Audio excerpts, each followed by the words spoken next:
আজকের দিনেই পালিত হচ্ছে অশোক ষষ্ঠীর ব্রত। সন্তানের মঙ্গল কামনায় আজকে একবার হলেও শ্রবণ করুন অশোক ষষ্ঠীর ব্রত কথাটি। অশোক ষষ্ঠীর ব্রত কথা। সে যুগে তপবনে এক মুনি থাকতেন। বনটির চারিদিকে অনেক অশোক গাছ জন্মেছিল। মুনি একদিন সকালে পুজোর ফুল তুলতে তুলতে দেখলেন একটা অশোক গাছের গোড়ায় খুব সুন্দর একটি সদ্যজাত মেয়ে কাঁদছে। মুনি তখন মেয়েটিকে তুলে নিয়ে তার আশ্রমে ফিরে গেলেন। পরে ধ্যান করে তিনি জানতে পারলেন যে সাপের ফলে হরিণ রূপিণী এক স্ত্রীলোক এই মেয়েটিকে জন্ম দিয়েছে। মুনি মেয়েটিকে খুব যত্নে লালন পালন করতে লাগলেন। হরিণীও রোজ একবার করে এসে মেয়েটিকে দুধ খাইয়ে যেতে লাগল। অশোক গাছের গোড়ায় তাকে পাওয়া গিয়েছিল বলে মুনি মেয়েটির নাম রাখলেন অশোকা। এইভাবে মেয়েটি ক্রমে বেশ বড় হয়ে উঠল। এখন তার বিয়ে দেওয়া দরকার। মুনি তখন মনে মনে স্থির করলেন যে পরের দিন সকালে প্রথমে তিনি যার মুখ দেখবেন তারই সঙ্গে অশোকার বিয়ে দেবেন। দৈবের লীলা কে বুঝবে।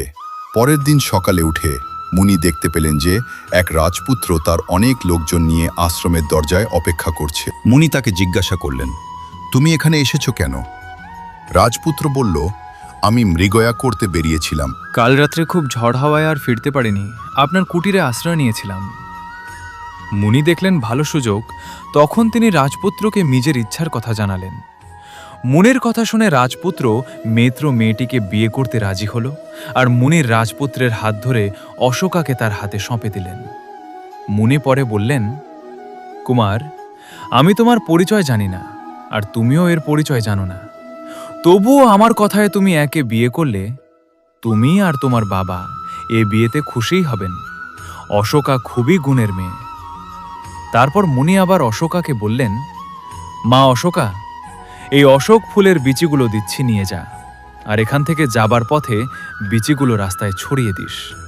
তাহলে রাজবাড়ি পর্যন্ত অশোক গাছের সারি হয়ে যাবে, আর দরকার হলে তুই একাই এই অশোক গাছের সারি ধরে আমার কাছে পথ চিনে আসতে পারবি। আর অশোক ফুলগুলো শুকিয়ে রেখে দিস। চৈত্র মাসে অশোক ষষ্ঠীর দিনে এগুলো খাস, তাহলে জীবনে কখনো শোক তাপ পাবি না।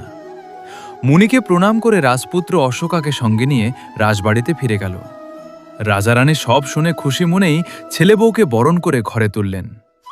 এরপর বেশ কিছুদিন কেটে গেল। অশোকার 7 ছেলে ও 1 মেয়ে হয়েছে।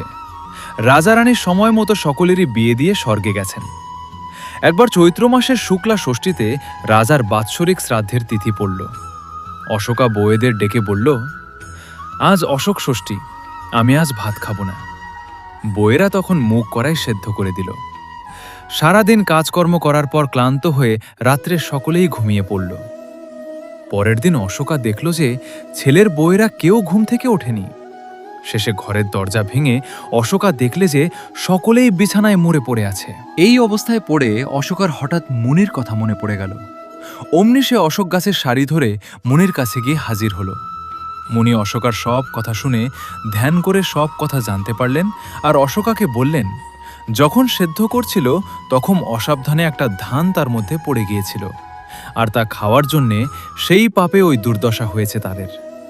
যাক, তুই এই কমণ্ডলুর জল নিয়ে গিয়ে তাদের গায়ে ছিটিয়ে দে, তাহলেই সকলে বেঁচে উঠবে।